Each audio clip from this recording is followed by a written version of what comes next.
मैंने कल इस बात पे चर्चा की थी कि कल पता चलेगा, यानी आज के बारे में, कि सदन में जब वक्फ अमेंडमेंट बिल की चर्चा चलेगी तो कौन पार्टी का क्या राय है वो कल पता चल जाएगा।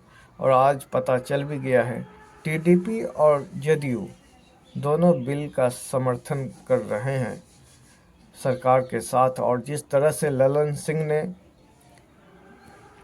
मोदी जी का गुणगान किया है संसद में, इससे पता चलता है कि अब जदयू नहीं रहा, अब वो बीजेपी की जदयू बन चुकी है। अब यहाँ पे नीतीश कुमार के फैसला नहीं चलता है। अब जो फैसला होता है वो सिर्फ बीजेपी के कहने और उनके इशारे पे हर फैसला और डिसीजन जदयू में लिया जाता है। अब मुसलमानों को जदयू की तरफ नहीं देखना चाहिए, क्योंकि खाली टोपी पहन के और गमछा रख के अफ्तारी कर लेना ये मुसलमानों के हित में और ये फ़ायदे का काम नहीं है। जब मुसलमानों के हित में और फ़ायदे में करने के लिए जब आपको खड़ा रहना होता है तो उस समय आप खड़े नहीं हुए मुसलमानों को। और जिस तरह से अमेंडमेंट बिल का ललन सिंह ने तारीफ़ और मोदी जी की तारीफ़ कर रहे थे, इससे तो साफ पता चलता है कि अब जो है जदयू की तरफ देखना बेकार सी बात रह गई है। अब इसके दूसरा विकल्प अगर होगा तो अब दूसरे विकल्प की ओर मुसलमानों को जाना चाहिए। उधर टीडीपी ये भी वक्फ बिल के समर्थन में दिया है, और जिस तरह से मुसलमान उसको भी जिता कर भेजाया था, अब तो इसके पास अभी लंबा समय है। लेकिन और नीतीश जी के पास तो लंबा समय नहीं है। ये 5-6 महीना में इलेक्शन होने वाली है और मुसलमानों को ये बताना होगा। अगर आप अपनी मौजूदगी नहीं दिखाएंगे तो आपको विकलांग कर दिया जाएगा। इसलिए आपको अपनी मौजूदगी दिखाना होगा। आपको ये बताना होगा।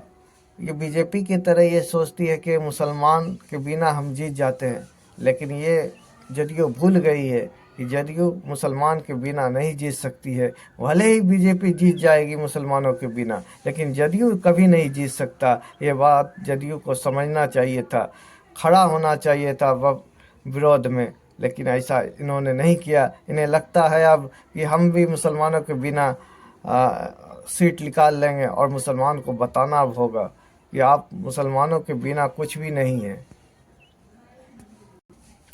और एक बात और, अब ये नहीं कि जदयू से कोई मुसलमान टिकट लेके आया तो हम उसी को वोट देते। नहीं भाई, ये भी मुसलमान जो टिकट लेके आया है, जब ये वहाँ पर अपना विरोध दर्ज नहीं करवा पाता है, जब वहाँ पर ये बोल नहीं पाता, तो ऐसे मुसलमानों को भी जिताना बेवकूफ़ी है। उसके जगह जो कोई दूसरे पार्टी का हो, आप बीजेपी के साथ चले जाओ आप लोग, वो बेहतर है। लेकिन जदयू के साथ एकदम नहीं जाना चाहिए। जहाँ जहाँ पे जदयू का कैंडिडेट होगा उसको हराने का काम कीजिए।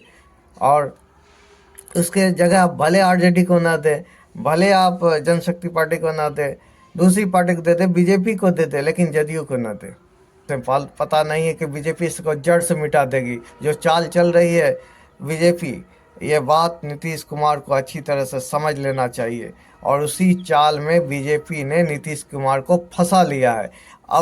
अब इसके बाद जो अब सीट होगी, और जिस तरह से सीट, हमको तो लगता है ऐसा है कि बीजेपी की सीट तो बहुत अच्छी आएगी, और जदयू की सीट तो जाएगी। और जब फिर सरकार बनाने का समय आएगा तो उस समय ही पता चलेगा नीतीश कुमार को कि बीजेपी भी क्या चीज़ है।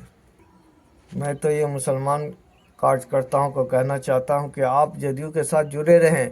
जिस तरह से आपको ये टोपी पहन के अफ्तार करके दिखाता है कि मैं आपके साथ हूँ, आप भी उसी तरह आप जदयू को दिखाए कि मैं आपके साथ हूँ, लेकिन मैं आपके साथ नहीं।